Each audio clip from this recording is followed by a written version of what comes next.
I can't, thank you enough for coming on. It means the absolute world to me that you have.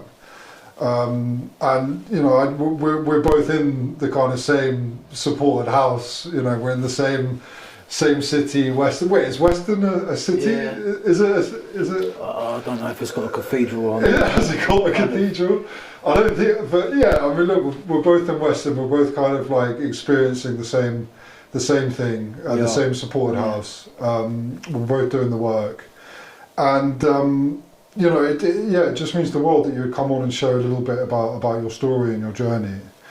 And a lot of the time with these podcasts, I always find that the best place to start is kind of at the beginning. But wherever you kind of feel comfortable, jumping into it, but by all means, like wherever feels most. Weston-super-Mare is always somewhere that's been associated with a holiday. For me. Yeah. When we were young, we used to come to this part of the country a lot, like Devon, Cornwall, more so family. Very, very close friends that you could almost call family have lived there for forever, as long as I can remember. But Weston-super-Mare was always associated with, holiday place, which it is. Yeah. I certainly didn't expect to be here for the reasons that I'm here, and I didn't expect to be here for as long as I've been here. I think I got here on the 2nd of January 22. Broken person, kind of last chance saloon, having lived with ILS, but in my hometown, Southend. I was in there. They've got a few houses there. I was in probably for about a year, and that's when COVID kind of really came to the forefront. And the house I was in, there's much smaller houses than they are here. So there's only 4 of us there, and it ended up me being on my own in lockdown in a 4-bedroom house on my own, when I really didn't have a grasp of this stuff in terms of the steps. I was barely doing meetings. I didn't have a sponsor. I was, and it unravelled itself. All of them things encompassed me being on my own, not being allowed out because of lockdown, and that stay in that house came to an abrupt end because of the inevitable happened, and I didn't play by the rules, and I got caught, and it was disastrous, really. But having been here, as I said, I'll never forget. When I first got here to the house that I've been in, the only house that I've been in, the game was up for me, really, physically, mentally, emotionally broken. I've actually got a picture of the first day when I got here that I got a housemate to take with me, and he wouldn't even recognise me, like where the destruction had taken me is horrendous. Doesn't look like me, like 11 stone.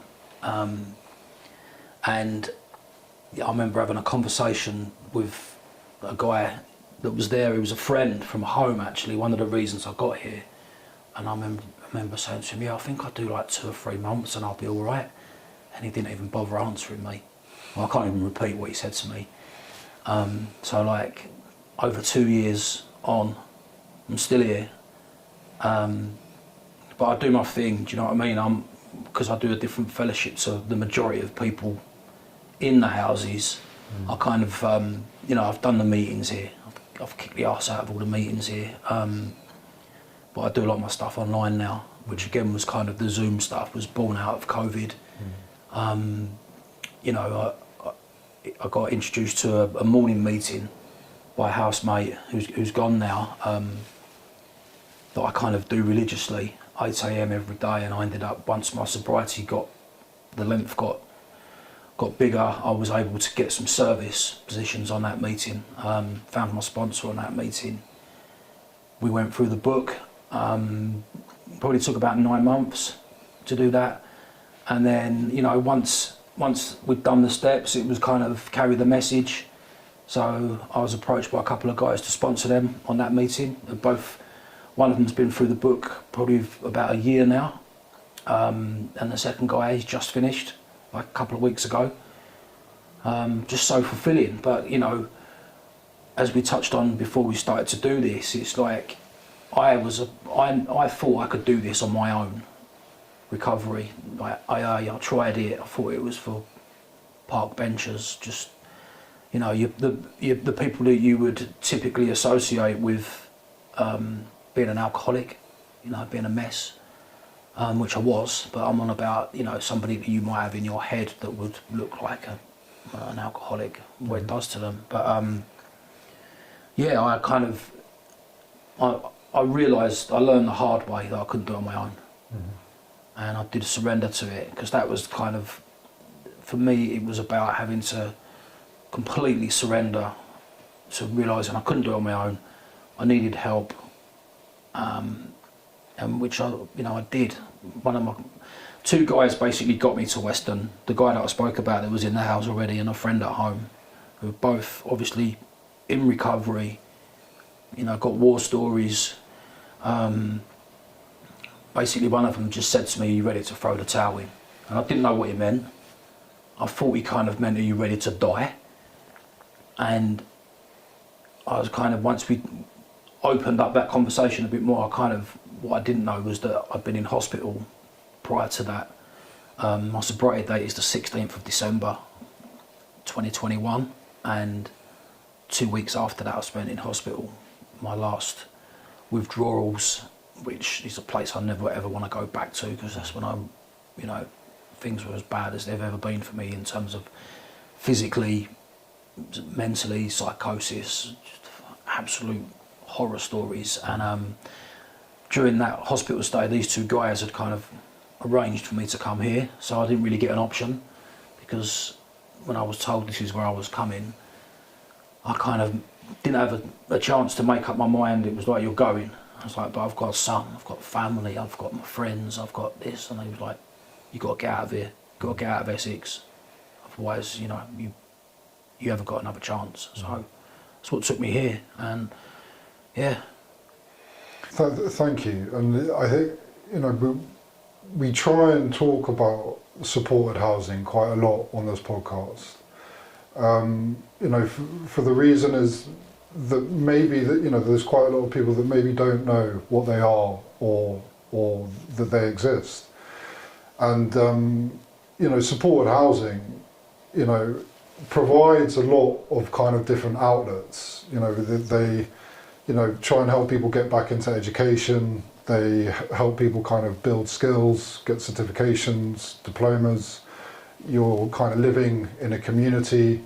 There's support with various kind of institutions, legal, social. There's help with benefits and so on. But a lot of the time when I speak to people in supported housing, there's a strong focus in regards to their recovery within kind of meetings and kind of 12-step programs. And my question is, acknowledging all the different outlets that supported housing can provide and does provide, why do you think that the 12 steps in particular kind of has such a profound impact in terms of a person being able to maintain longevity in their recovery? I think my first the thing that would come to my mind first on that is that the 12 steps have never changed since I think it's 1936. So they're 12 steps, and they're simple steps. Everyone says, "Oh, it's a simple program for complicated people," which is so true. And the fact that they haven't changed is testament to that. Each and every one of them is. The further into this I get, and the more times I read the book and go through this with people, and a lot of the stuff that I reflect on, I think if a lot more people read that book that weren't even addicts or alcoholics or whatever, I think their lives would be a lot more manageable, because it's like, they are suggestions. I've got a different stance on that. Like, my sponsor said to me a lot of the time, "Are we allowed to swear?" No. Like, a lot of the time it'll be, "Just do it." Yeah. Do you know what I mean? Because someone can suggest something to you, but then it's your choice whether you do it or not. It's been proven that if you don't act upon these simple things, you know, you're not going to get anything from it. Yeah. You're not going to get any results. And kind of as you go through the steps, they open you up. Do you know what I mean? Like obviously step 4, 5, that stuff. It's kind of things that, in particular, my story. I sat on so much of my personal stuff for so long, and paid big consequences for that. And when I realised, when I found somebody in my sponsor that once we'd been chatting for a couple of months, I knew I could tell him anything. Stuff that I should have been able to tell people in the past, but I just had this historical rubbish that was like so big, but I played it all down. And then he shared his stuff with me, and then I thought I can really trust this person. And when that came out, I did my step 4, 5 here in Western, and it was like an all-day thing. It was like brunch, lunch, and dinner. Like the weight off my shoulders. It was exhausting, but it was so fulfilling as well. And you know, I wish I could have done it a long, long time ago, but I can't change that. And but yeah, I mean, as those steps go on, they're a design for living, all of that stuff, as the bookies as well. And if, you know, when I first used to go into meetings and the 12 steps were up on the wall, you know, like they're hanging down, aren't they, on the, off the wall, the scroll of them, like there's the 12 steps, the 12 traditions. I just look at them and think, that just don't make any sense to me whatsoever. And you unpick them and you study them, and you know, it's basic stuff. But having going back to what I said at the beginning, the way that they've never changed. The book obviously gets updated and different formats, but those steps have been there. And every single one of those steps is obviously something that you have to really think about. Well, step 4 took me, you know, long time to write out. 7, 8 weeks, I think, kind of every day. But the more you put in, the more you get out. Simple. And it's all these sayings that I hated. Some of them I still do now. You know, you hear people say things like, oh, no, they're all true. And they will come true. Anyone that doesn't believe that, you know, they will come to believe that they're true. Yeah. I once heard that the surrender that you talked about at the beginning, or you could, you know, maybe say the acceptance around the surrender. But I once heard, when it comes to the steps, acceptance or surrender often comes via exhaustion. You know, I think being done. For a lot of people, they've kind of done that kind of cycle, you know, a few times before they kind of reach that place where they've tried different things, it hasn't worked. A lot of the time, they've just kind of ended up in that same place. And the more times that happens, the more life-threatening, you know, it becomes. The more times you kind of go round that cycle of maybe getting clean for a bit and then falling back into active addiction, it tends to get more and more aggressive and more violent. Yeah, every relapse that I had, without doubt, my physical condition got worse. The withdrawals, as anyone will know, just why do you do it to yourself is the question that people would say to me. Family members would see the state of me, you know, not being able to eat. Everything that goes with it is unexplainable. And trying to explain that to someone that kind of thinks that you're not trying, or that it's not as bad as it is so difficult. It's one of those, you know, and I appreciate totally how bad it is for the person that's on the outside looking in. There's so many times when I was like, I wish I could give you this for 5 minutes, and they're like, I don't want it. I'm not like that. And it's very difficult because you have to be respectful of both sides. But yeah, without a doubt, I mean, I would take myself to hospital with withdrawals and feels like the worst person on earth by rocking up at the A&E desk and saying, can someone please help me? I've got alcohol withdrawals, you know. The bed that you may be going to put me in, I'm not worthy of it. Somebody that's got something horrendous with them at the moment should get that instead of me. And he was always like so good about it. But those first 3-4 days, absolutely horrendous, you know, getting through that part. Yeah, but in terms of me getting here, just before I got here, I don't think I could do that anymore. I don't want to. I never know. We never know what's going to happen. But it goes back to that program. If I keep doing what I'm doing in terms of that program, I've got much more of a chance than I had when I wasn't doing it. In the sense that the lessons or the teachings that it gives you, kind of just all of it. Yeah. All of it. You know, each time you'd be laying there thinking, what have I done to myself again? Probably, and knowing that I didn't have much more left to give. I suppose, you know, it would always go back to the, you know, the withdrawals would be the anxiety, the regret, the remorse. What have I done again this time? Like, who have I upset again this time? Times it by 10 because of what alcohol does to you anyway, in terms of the depressive side of it as well.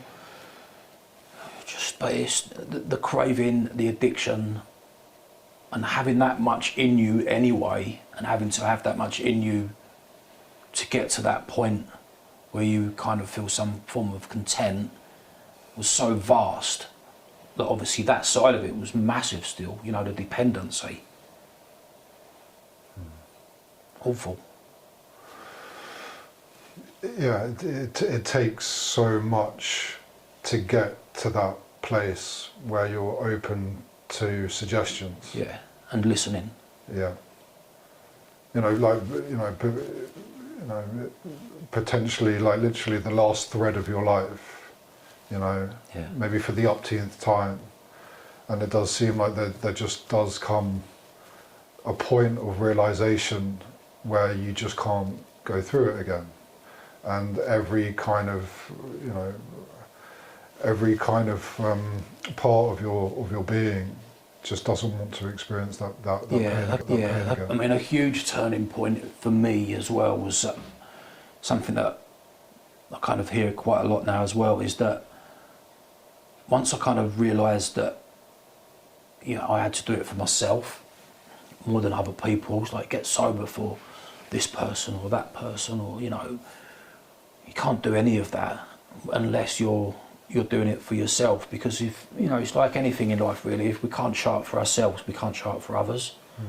And it took me a long time to get that. It's like even the decision to move a couple of 100 miles from home to here, it was like, I can't leave that person, I can't leave that behind. I'm not that far away from home at all. I go home a lot, once a month, you know, I travel a fair bit, and I was so worried about that for so long. And then once it took me a long time to kind of overcome that. And then it didn't take that long to progress from that part. It was such a big weight off my mind that these people are okay. They're on the phone, they're on FaceTime, they're everywhere. Do you know what I mean? It's not like they've gone. That was a massive thing for me to get my head around. And I'm just interested in this topic of lapses and relapsing, and this kind of cycle. Hear about it all the time, these cycles of behaviour. And I'm just fascinated, because it's, you know, listening to it, it's like, you know, there were these periods where that was happening, you know, it was happening. And each time it happened, it was costing you so much, and it was getting more and more life-threatening, it's more and more progressive. And I'm just interested in the, you know, where the kind of shift, where the shift is. Like, you know, if you're given something like a 12-step program, and it's something that you do take to, is it a distraction? Is it a faith-based system? Is it a belief-based system? Like, does it take away the desire to want to you know, use or pick up, or does it take away that kind of thinking? Does it ever leave? No, I mean, I think most addicts will tell you that they've got an extremely addictive personality anyway. You know, we replace one thing with the other. But Diet Coke isn't as bad as neat vodka. Like, you know, Haribos are not as dangerous as Tennant Super or whatever it was, and whatever your poison was. I'm really meticulous about how I do things anyway.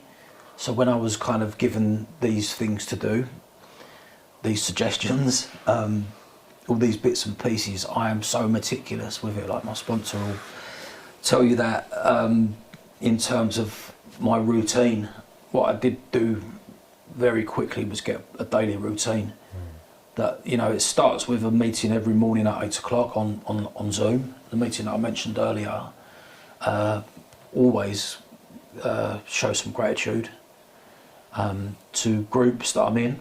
You know, 10 things that I'm grateful for the day, which I know everybody does, or most people do. Prayer and meditate, and, you know, the God of my understanding, that was a massive thing with getting my head around that. You know, what is this, you know, like, it was something that my sponsor and I spent a lot of time talking about, and when we found out we was on a very even kill with that, bang, we was off. And connecting with other fellows, so important. Again, suggestions like, I want you to call 2 other fellows every day. Like, why?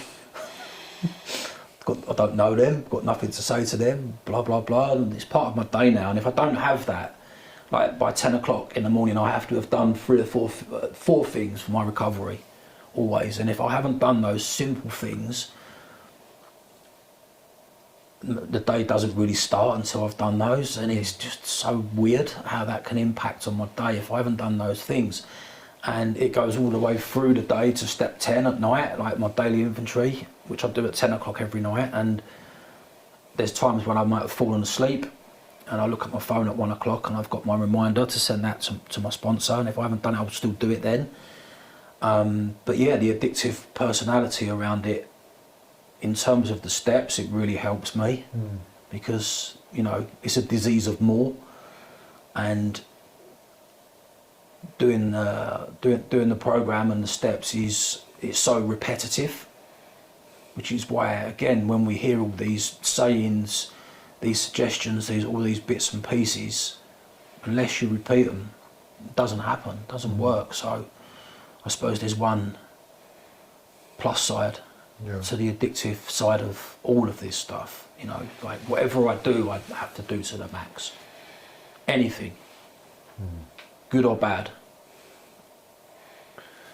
I often, you know, listening to you, I often compare it to the gym for exercise, and it's almost like a kind of spiritual gymnasium. You look like you spend a lot of time. Well, no, but like, when people who want to get fit and healthy, you know, they kind of change a little bit about their diet, they exercise, they go for walks, whatever outlet they choose to do, and it keeps them in a kind of healthy state. And if you don't do those things, it's a discipline. It's a routine, it's a discipline, and these are the outlets that a lot, obviously people take different parts of it, and they can sometimes utilize. Some people run more, some people walk more, some people cycle more, whatever it is. But there's certain activities that the majority of people do in order to stay fit and healthy. And when I hear people talking about the steps, my mind just kind of goes to that kind of comparison. However you want to look at it, and it can sometimes be shrouded in controversy because of the way that it is and some of the language it uses, and various different kind of aspects of it. I think sometimes people can take issue with, but fundamentally, it's a place to kind of what's the word? Improve your kind of spiritual connection, and by doing so, keep that kind of addictive tendency, that desire to want to escape reality or inflict kind of personal self-harm on yourself, which is what it is. If you kind of have a slip or a lapse, it's essentially kind of violence upon yourself. There's nothing good that's going to come of it. That it's only going to cause pain. And it allows you to kind of stay strong and healthy in a spiritual sense. Do you agree with that? I mean, and also all the time people are in active addiction, the things that are good for us are the last things that we ever want to do, because it involves being taken out of a comfort zone. We get to that place. For me in particular, it was always about getting to a mindset of being free of any intrusive thoughts, like dark thoughts. And of course it was the wrong thing to be doing, But it was, you know, I kind of found that level of where I needed to get to for those demons, call them what you will, to kind of, for me to be able to put a lid on it. But obviously it's a temporary fix, and then our tolerance would go up. Well, you know, mine went up to bloody heroic levels. And, you know, I know it's not a competition, but I'm pretty sure if someone is kind of doing what they shouldn't be doing, then doing something to improve their mindset, fitness, well-being is the last thing on their mind. Because, you know, you get so far into a hole that, you know, that's the thing that I found as well. And it is in just going back to like the throwing the towel in, surrender, are you done? It was like the hole I was in I was so far gone. There were so many times when I could have pulled myself out. It would have took a hell of a lot less to pull myself out than it did when things got that bad. And I have no idea how I did it. But, you know, I'm still in it. You know, I'll always be in that hole. But it's having the, you know, the tools to be able to dig deep when I really have to. You know, things are infinitely better than they was, but it's never all this, you know, as a saying now, you know, this one day at a time thing, and all of that is so true, man. It's so true, and it's keeping it. There's times where, you know, not so much now, but when I first got here, I was ill. It was COVID. I was in the worst room in the house. It was like being in this like box, and obviously I was missing everybody, and I felt awful, and I kind of sometimes I had to condense my day down to 15-minute blocks. Do you know what I mean? Like, do this to get through that part of it, to get through, and then, you know, the baby steps became bigger steps, and things did get better. But that's why for me, I know I have to do this every single day, and it took me quite a long time to find a balance of it as well, because in terms of like the meetings and the service, I was doing so much at one point, and then it started to impact on me as well. I was spending so much time helping others, and one of the service positions that I had involved that, which was great. But there was a point when I was just like, this is too much for me, and I spoke to my sponsor about it, and he was like, you got to half it, mate, half what you're doing, which I did, and things changed straight away, because I wasn't, you know, having that balance of not enough, too much, and the right amount is so important for me. And I'm fortunate enough to be in a position now when I know when the scales are kind of going one way or the other. Well, and like you said, like you said earlier, you know, your tendency is to take the things to the maximum. Yeah. Oh yeah. You know? Beyond extreme. Yeah. Yeah. And it sounds like maybe in the early stages that kind of crept in. That's what happened. Yeah. And the sponsor, I think that's excellent advice that the sponsor gave you. You know, half it. Definitely, it worked. You know, It worked the next day, but I think a lot of that was in the mind as well. It was like, I haven't got to do. It's not going to, you know, I haven't got to do that much.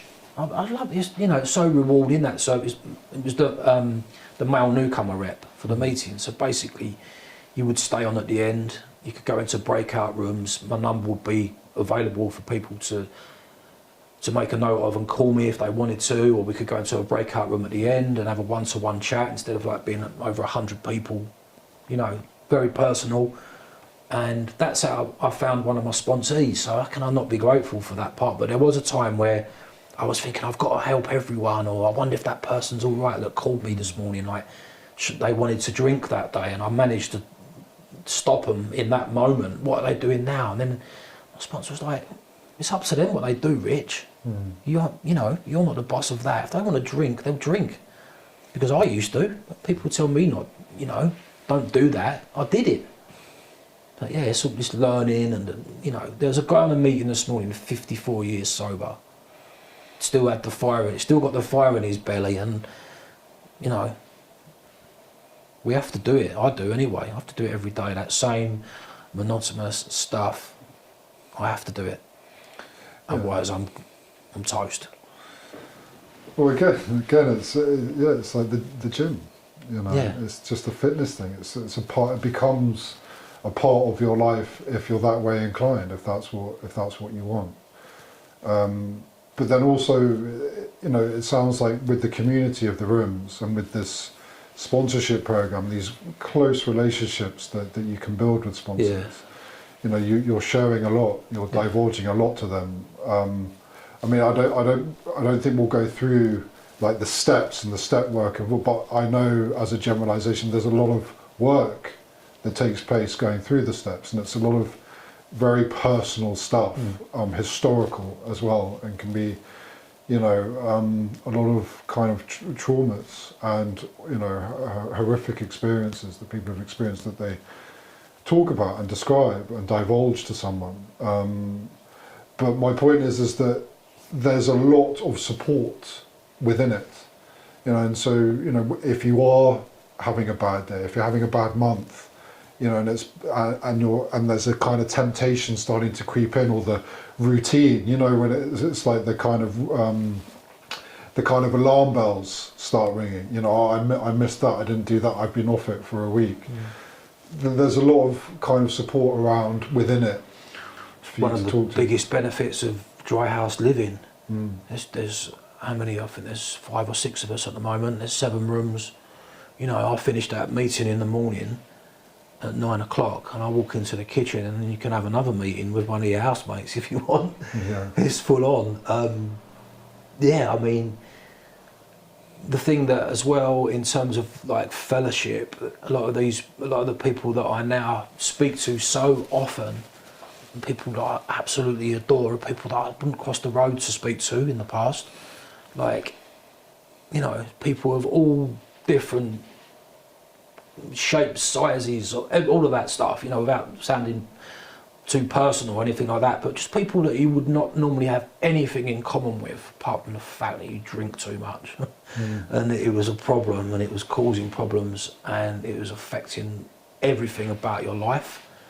Yeah, I mean, friends, people that have lived in the house and have now gone, some, you know, I won't ever speak to or see again, not a problem. Others I speak to so often. When I go home, I'm from Essex. When I go through to Essex, I always go to the Bethnal Green meeting in London and see people. When you meet someone in person that you've been looking at on a screen for a couple of years, it's pretty cool. You know, it's one of them things. It's just nice, and yeah, I mean, I could probably write a book when I leave Western. You should. There's actually a running joke I heard within Tours. It's that jails, institutions in Western. Absolutely. It'd be a good title. You know, there's not many things that haven't gone on in that house. You know, good or bad. A lot of it, most of it is a learning curve, and pretty sure I speak for most of the people in our houses that, you know, we have these calm times where for a few moments it will be absolutely lovely, and then, you know, it's what happens, isn't it? People go through different parts of their recovery, and it actually, if you live that close with somebody, when you see them at their worst, at their best, when they're on form, when they're, you know, all of that stuff, of course, it's so close. But yeah, it's an experience for sure. And if you come across someone, if someone say comes into ILS or the support house, for example, and if they don't quite take to the 12 steps, for example, just for whatever their reasons are, how does that process in your head? Like, do you think a person that doesn't do these types of things kind of diminishes, you know, the possibility of maintaining longevity and sobriety, and it's going to be inevitable that they kind of have a slip or something because they don't have these things in their lives? How does that kind of process in your mind when you come across people that don't do that? I can kind of only, from something like that, see, I can only speak from experience for myself. So often, like, I've seen people that have come into AA, and for the first 3 or 4 months, they're like, they've got the, they've got the buzz around it all, and this is great, this is the new me, this is the new way of living, and then they get to 4 or 5 months and they do a little bit of the work, and then they kind of start to fizzle out, and it's like, I don't really need this, and I'm all right on my own. And I would probably say a massive percentage of people that do that, the next time you see them, they're not very well.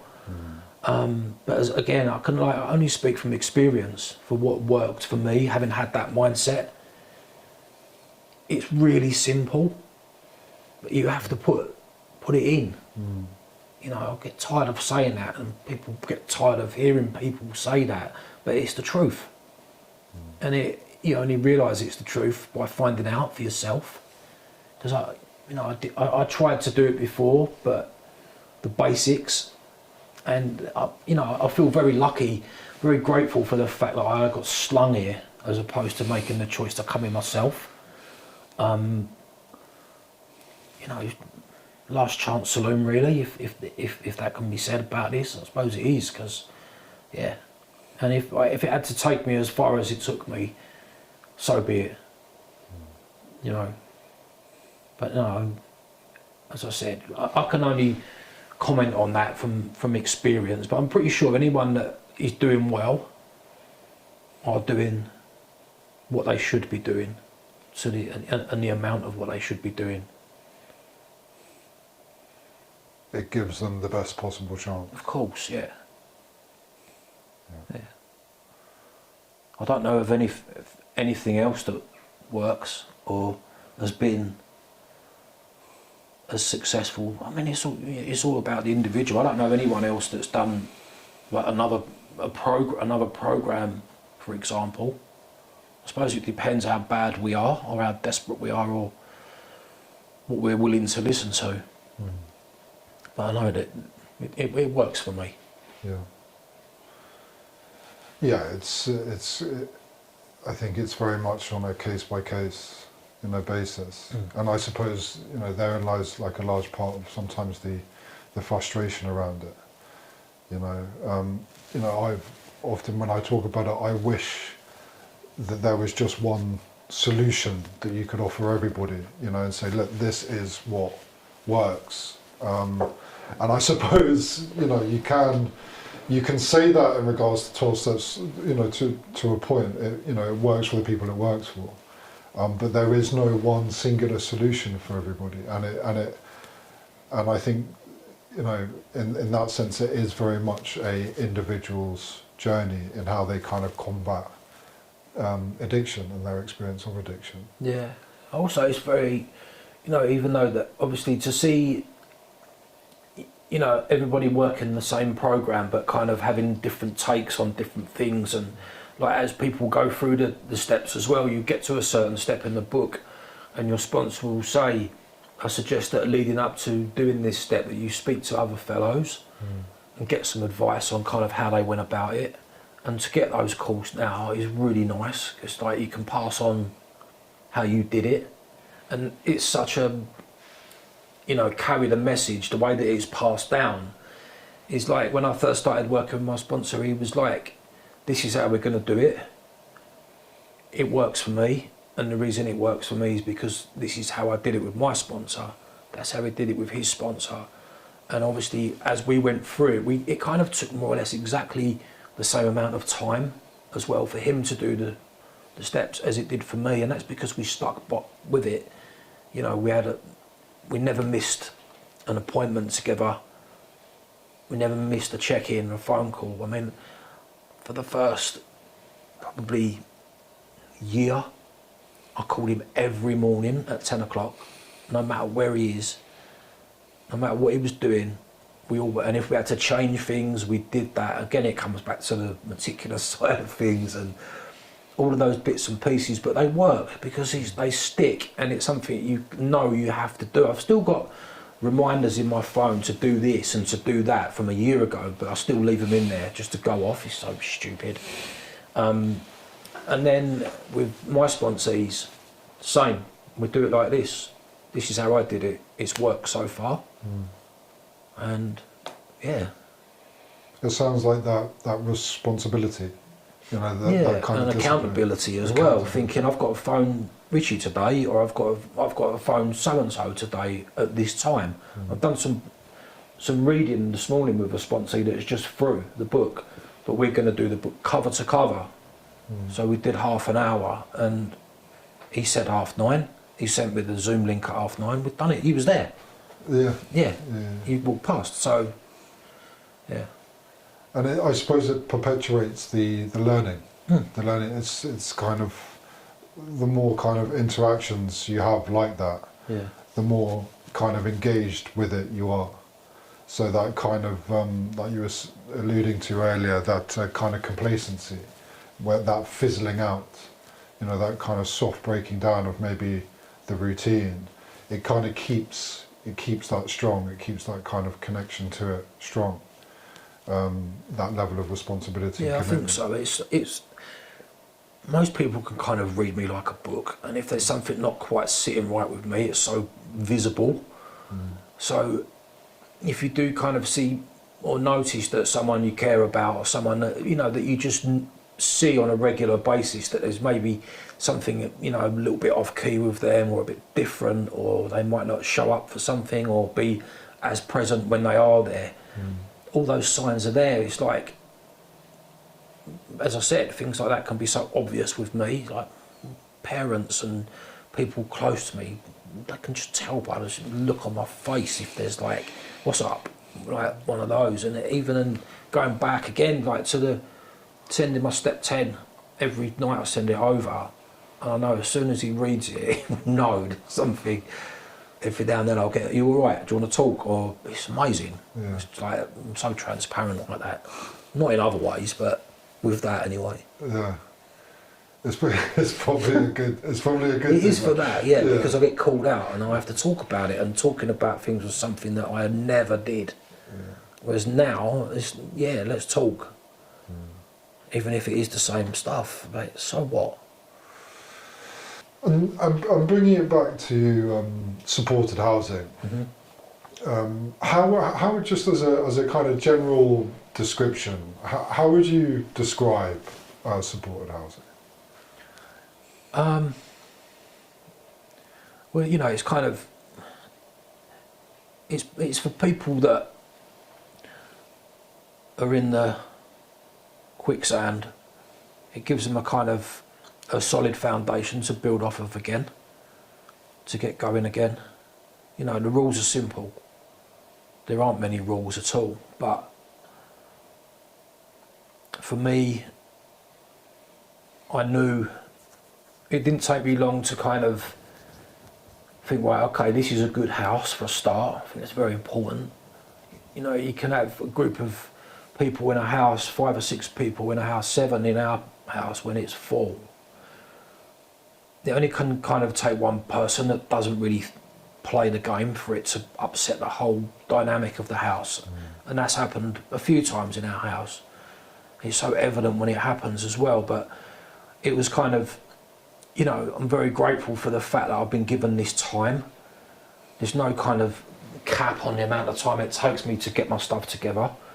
But I have grasped the opportunity as well. I'm so grateful to that. You know, like when I first come here, as I said, I was absolutely down and out. I really was, and I grasped it. And it's not me kind of saying, "Oh, look at me, look what I've done," because as I said, I never know what's going to happen. You never know what's going to happen for the rest of the day. But yeah, it's for people to build a foundation on, with to, you know, get back on their feet and shine in the things that they're good at, and embrace a lot of the things that are offered to you as well. You know, you can go back to educational things, and there's so many opportunities that you can do, and there is, you know, you get good support from it as well around. And with Weston kind of being a town or a city, I'm not sure if it's a city or not, it's based on recovery. You know, you can walk from here into town and you'll see so many people that you recognise, from meetings or from here and from there, and it's all around. There's so many dry houses as well, isn't there, around here? I think Weston's quite a stronghold. And treatment centres and A big concentration of it in this area, and in Bristol. yeah, You know. yeah, Yeah, and I think that was like a beautiful, description. It's a great description. It is, in essence, what it is. It's, a place. It's you have a roof over your head. A lot of people coming into supported housing. I know I was just eternally grateful just to have that, just have a bed, just have a place to put your stuff. When you've got nowhere else to go, when you're in absolute crisis, and you suddenly have a safe place to live effectively, and you're welcomed and you're supported and you're with other people. There does seem to be a kind of primary focus around kind of addiction and recovery, but I suppose. I mean, what do you put that down to? Because a lot of people that are coming into supported housing often are experiencing kind of addiction issues. yeah, for sure. I mean, we get a lot of people come like straight from treatment.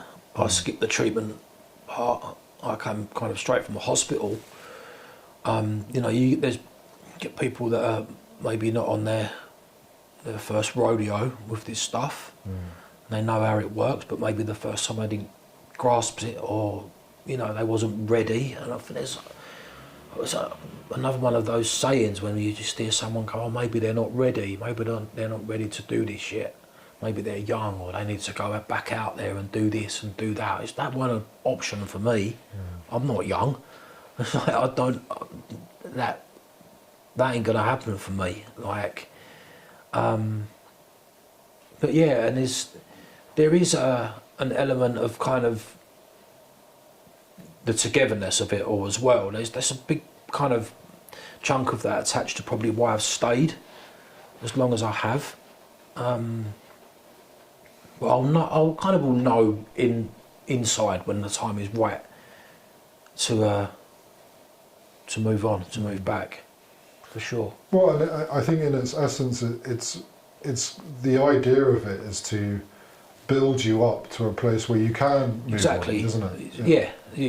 So you're confident, so that you've kind of got things in place. Because for me personally, there's no way that I want to kind of think, well, I'm ready to go. I've got that in place. I've got this in place, and then the upheaval of moving. I've accumulated so much stuff since I've been here, and then making that big decision to go back, and then like a month later, thinking, oh God, like, what have I done? And then on the phone, like, can I come back? And I'm pretty sure that I'd be welcome. Yeah. I hope so. If that conversation never happens, but yeah, it's you have to, the timing has to be spot on. Yeah. Because I've seen it happen before, and I can only learn by other people, their misfortune, and I'm not shining any light on that at all. It's a big decision to make. You've got to have everything in place. Well, I suppose you get settled. I'm very settled. Yeah. Yeah. I love the beach. Beach is 5 minutes away. The train station's even closer from where we are. I can get home in 4 or 5 hours. And yeah, there is an element of complacency around it. I'm not going to lie, but it doesn't mean doesn't mean to say that this is forever. Yeah. I will know when when the time's right. I think about it every day probably, but maybe that's just the addictive personality in me.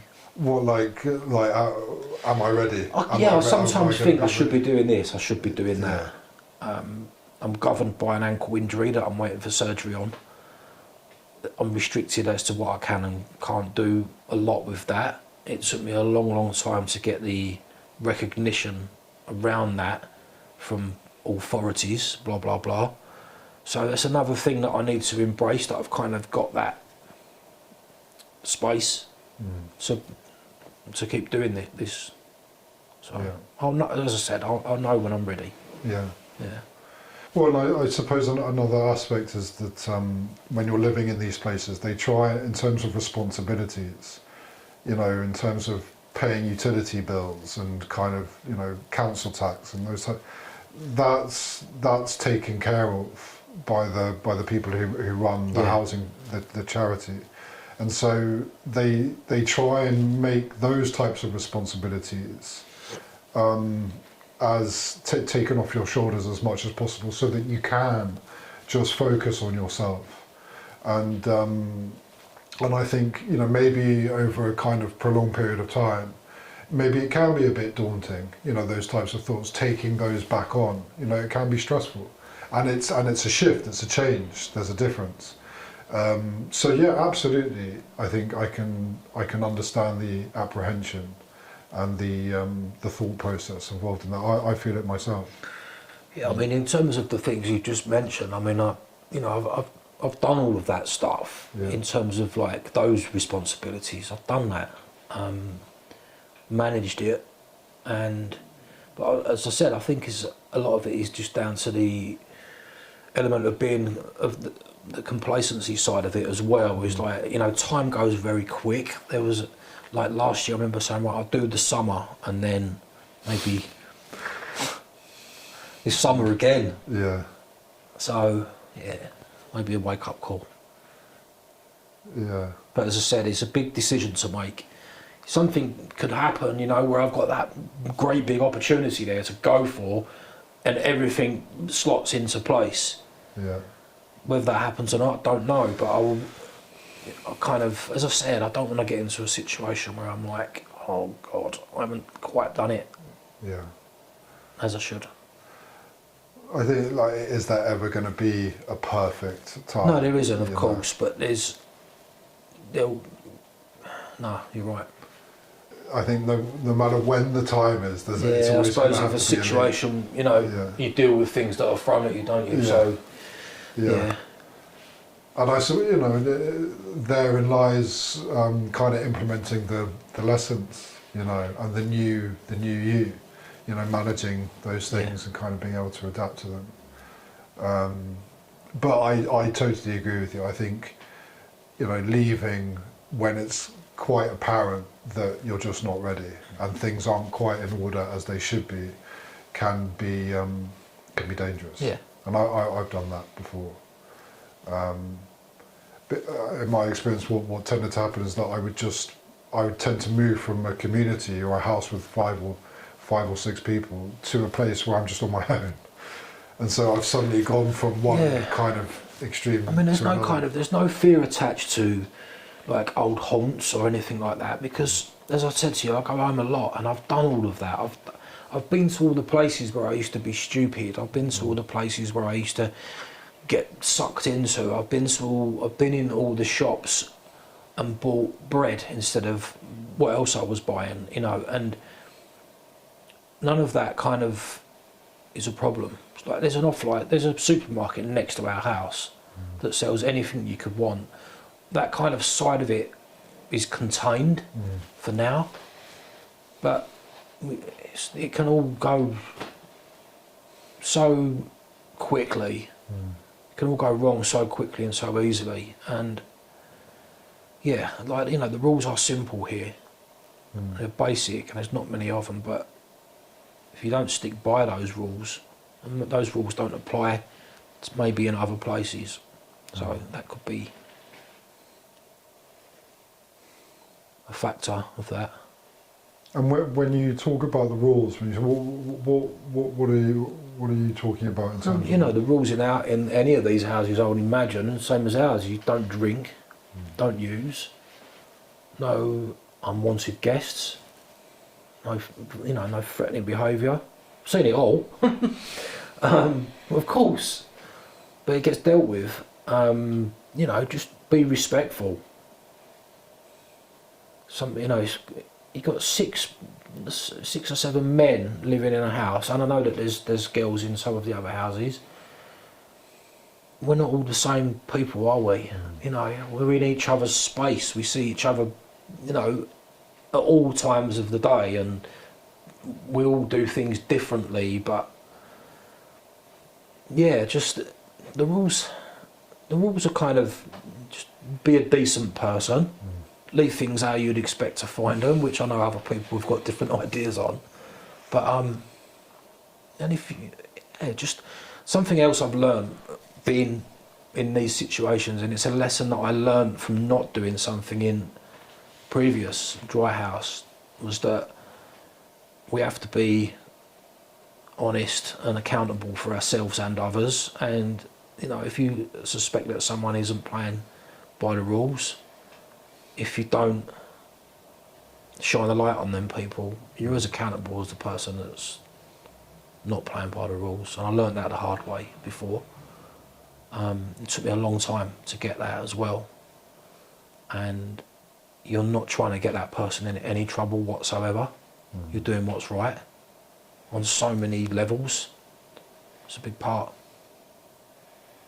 Yeah. Yeah, I think.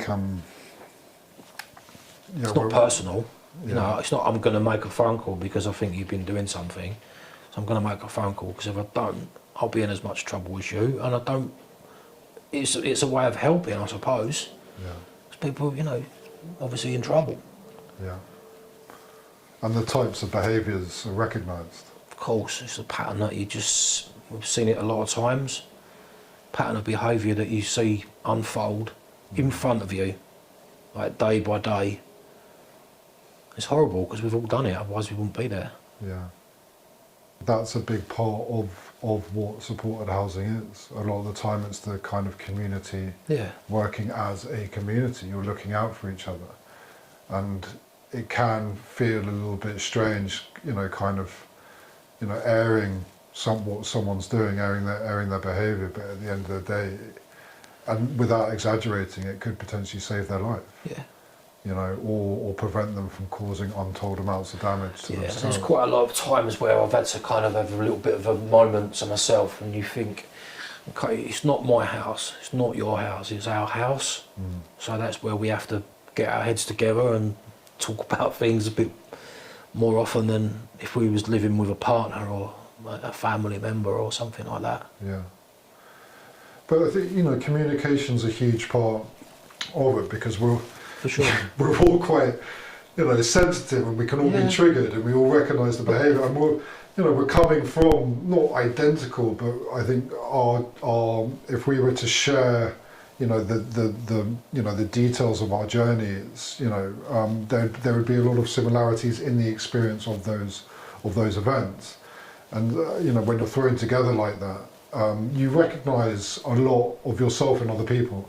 And it can be triggering, it can be provocative sometimes, and there's a lot of emphasis placed on talking amongst yourselves. It can take a lot of, you know, you have to spend a fair amount of time living with someone to realise when maybe they don't want a coffee in the morning, or they, you know, or when they do want to have a conversation at 5 a.m, or if they, you know,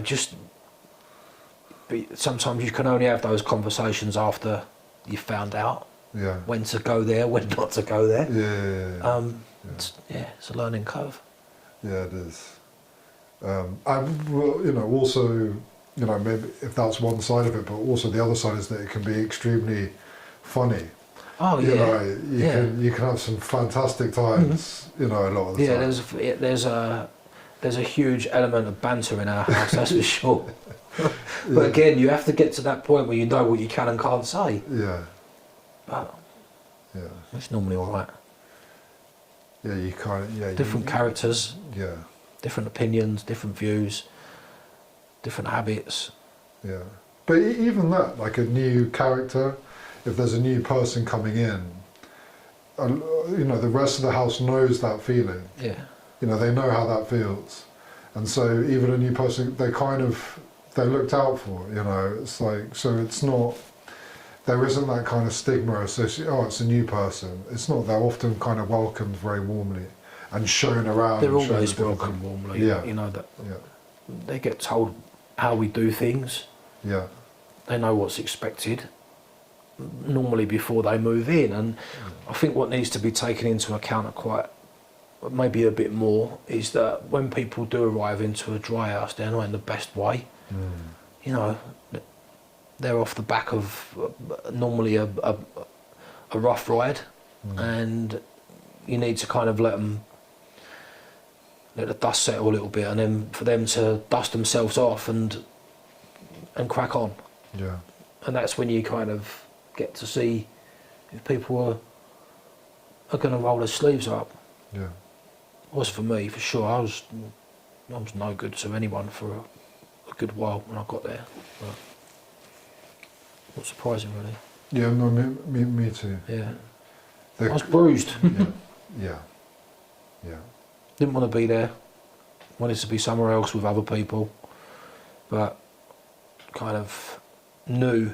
Again, it's kind of that surrender type thing. It's like this part of your brain telling you that thing, and then that part of the brain telling you the other thing, and it was just noise for a long time, and then it kind of started to mellow a bit, and I started to do things to help me, things that I just didn't want to do. Yeah.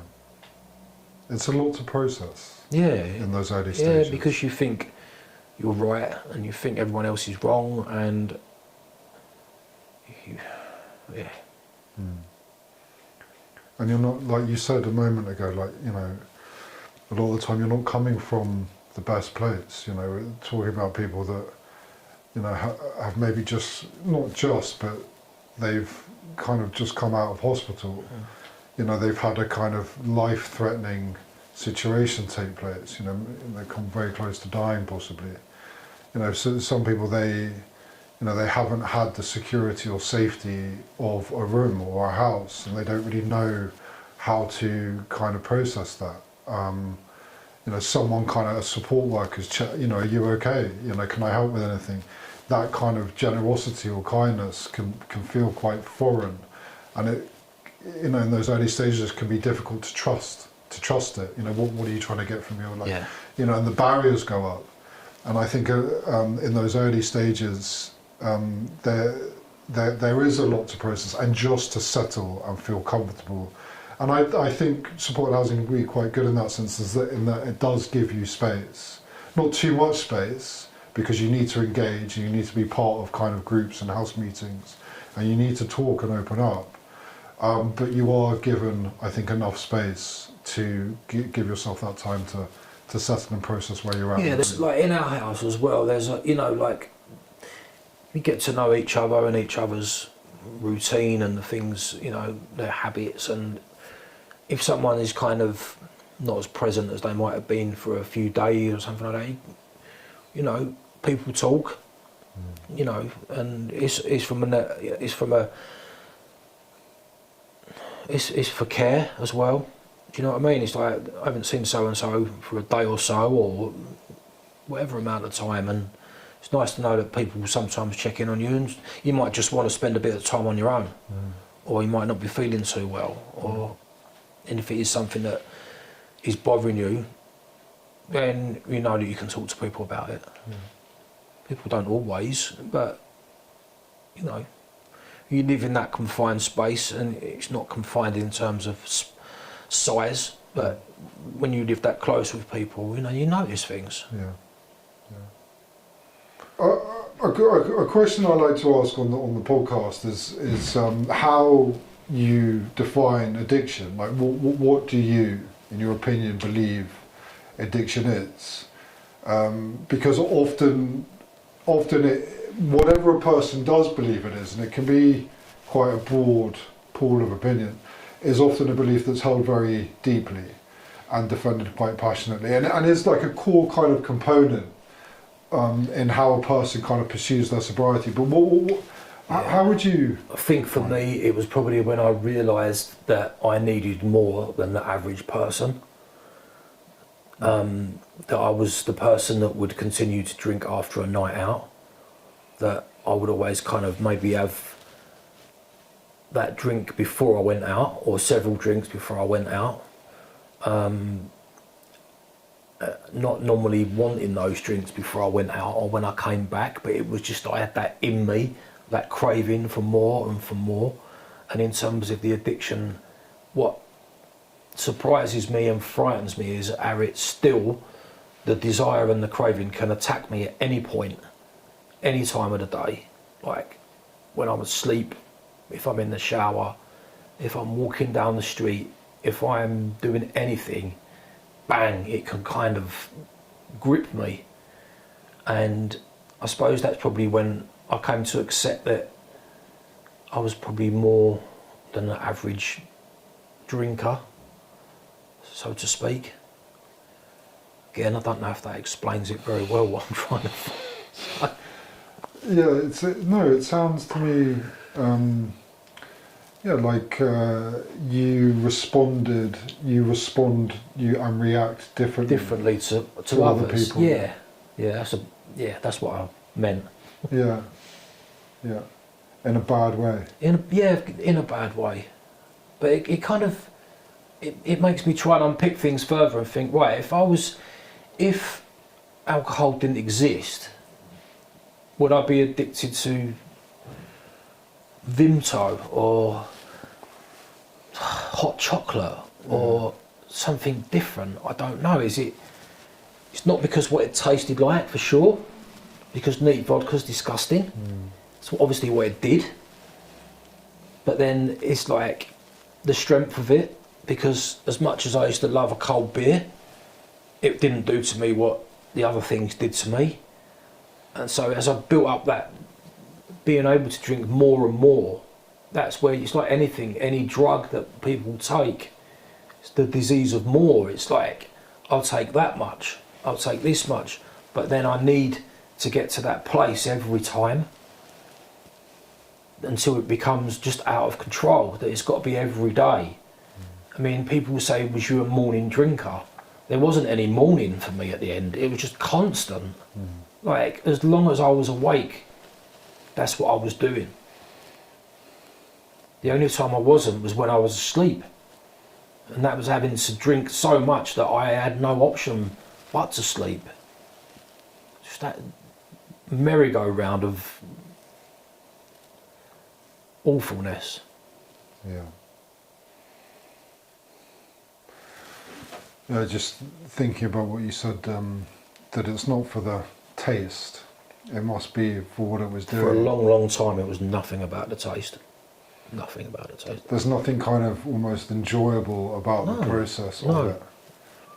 And towards the end, so much of it was done in isolation as well. You know, there's nothing social about doing what I was doing. Nothing at all. You lose it, everything goes. Your circle of friends goes. Your self-respect goes. Your self-care goes. Everything closes in, like your core values as to what is important.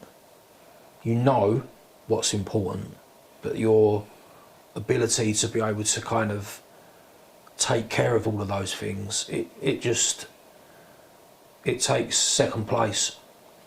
Because for me, there was a point where if I wasn't in that place of what all that alcohol was doing to me, I couldn't be of any use, be it good or bad.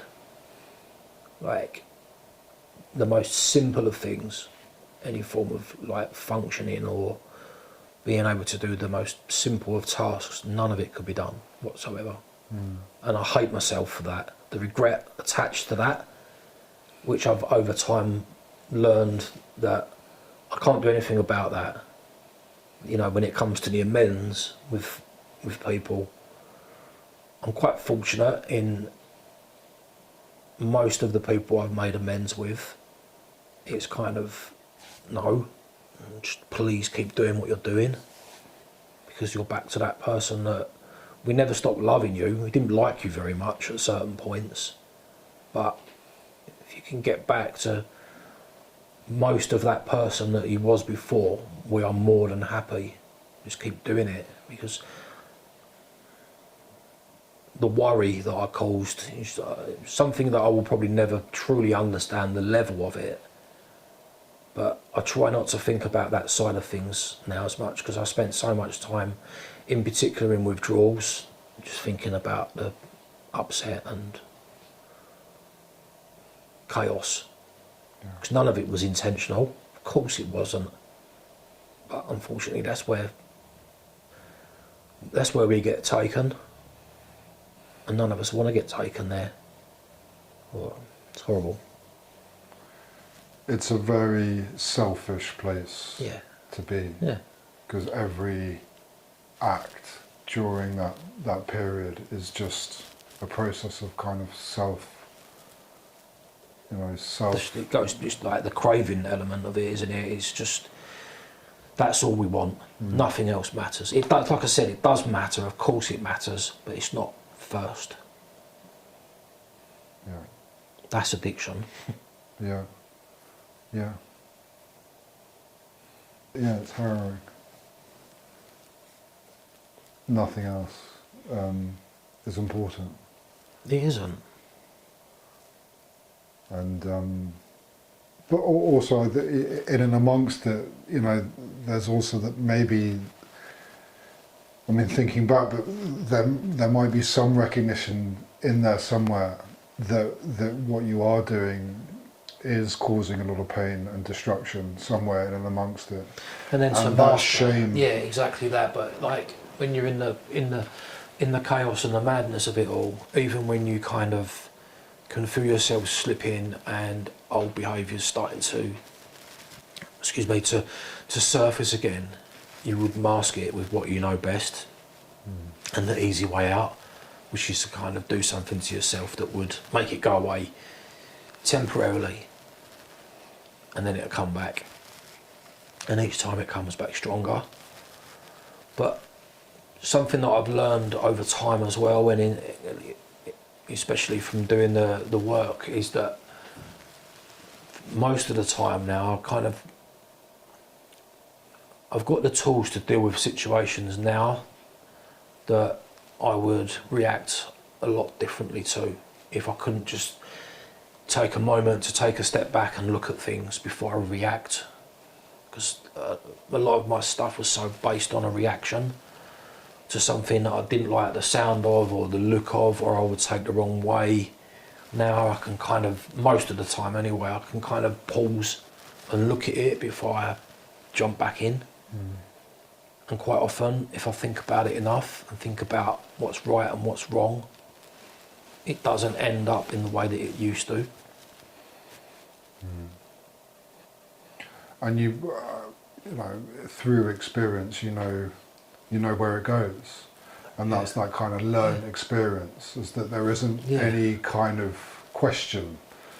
There's no kind of fantasy about where it might go. There could be, it could go this way or it could go that way. There's possibilities, but I think when you've been through it enough times, you know exactly where it goes, because you've been a horrible place. And so it's a kind of stark, when you say you kind of take that pause, and it's kind of... I don't always make the right decision, but I would like to think over time, with practicing that tiny little, when you just think, right, hang on a minute, how do I deal with this little tiny situation? Not always, but most of the time. I don't like conflict or hate arguing, all of that type of stuff, and if you're under the influence, most of the time you're going to go the wrong way, and hopefully I don't have to do that as much as I used to, because it, like you said, it leads to horrible situations. Yeah, there's no more romanticism left in it. It only kind of goes one way. And, we're kind of talking about this now. I was just thinking about that kind of place of oblivion. When I talk about romanticism, and, even talking about the condition of addiction, however you want to define it, but I'm speaking for myself maybe, but that there does, not often, but there can be that desire for oblivion that has never totally gone away. But did I love it? Well, it's that weird thing. It was an easy way out, because it was kind of the norm in the end. But then there's all things that are linked to that. It's like, how am I able to get to that place You know, how can I get these things to get me to that place? It's so tiring. The whole. I heard someone say the other day that their mind used to talk to them for an hour before they woke up. So as soon as they was awake, their brain was fried, and it was normally with thinking how they're going to get through these things to enable them to get to where they want to get to. It's so exhausting. Yeah. And then you think, how can it be exhausting? Because it is, because it's mentally exhausting. Like, there's a lot of untruths involved, and deceit, and yeah, so a lot of planning. It's a lot of days. Yeah. It's a lot of days, and it's a lot of actions, Yeah. and it's you know, it feels weird even talking this way because it's that we're alive and we're healthy and we're, you know, there's so much to look forward to, and life is so full of possibility, Yeah. and there's so much to appreciate and enjoy. But even amongst all of that kind of recognition, that desire to seek just a black hole of oblivion and fuck it all up, and just It'll never leave us, yeah. but we can manage it. Yeah, it's sad. You know, it's sad. How that aspect of it doesn't go away. Yeah. It can be triggered or set off like that. Yeah. It's frightening how it, you know, a reaction to anything, any event, no matter how big or how small, it can, when the mind goes, we talk about it a lot at home.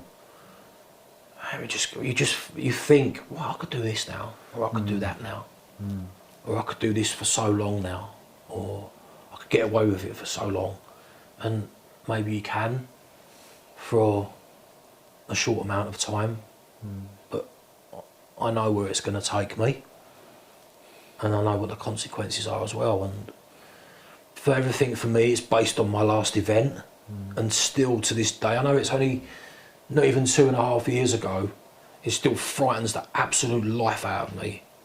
The look on people's faces that saw me.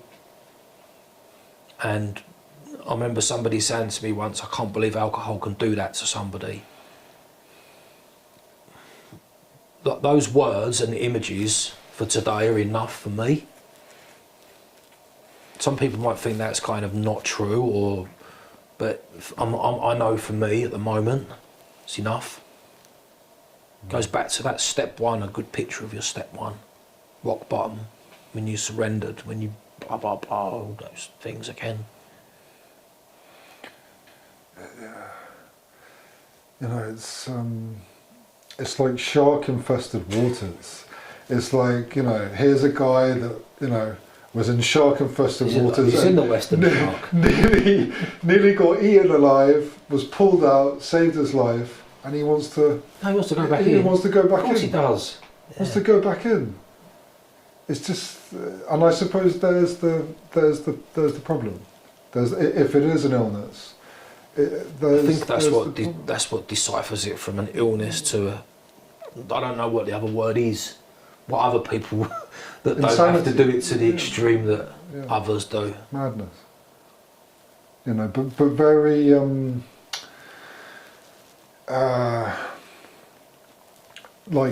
just I think a kind of diminished sense of self-value, like not kind of to play with yourself in that way, to throw yourself back in shark-infested waters doesn't suggest a huge amount of personal value, you know.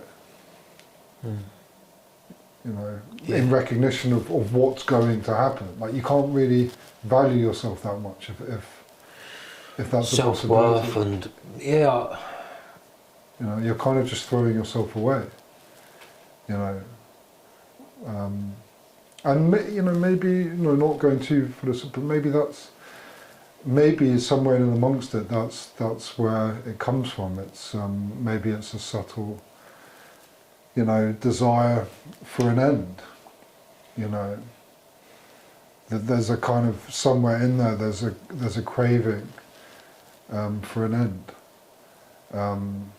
albeit pursued in an extremely tragic, painful way. yeah. Which unfortunately happens. Yeah. And you know, we're just noticing the time. We're approaching the end, and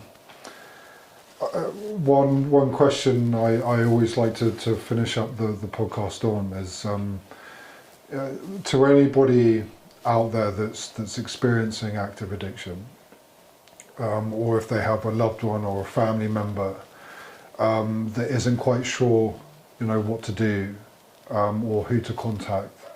And if any one of those people are listening, as a person that's gone through it, sitting here today, what advice would you offer? Don't be afraid to stand up and say, admit that you need help. Don't be afraid to ask for help, obviously.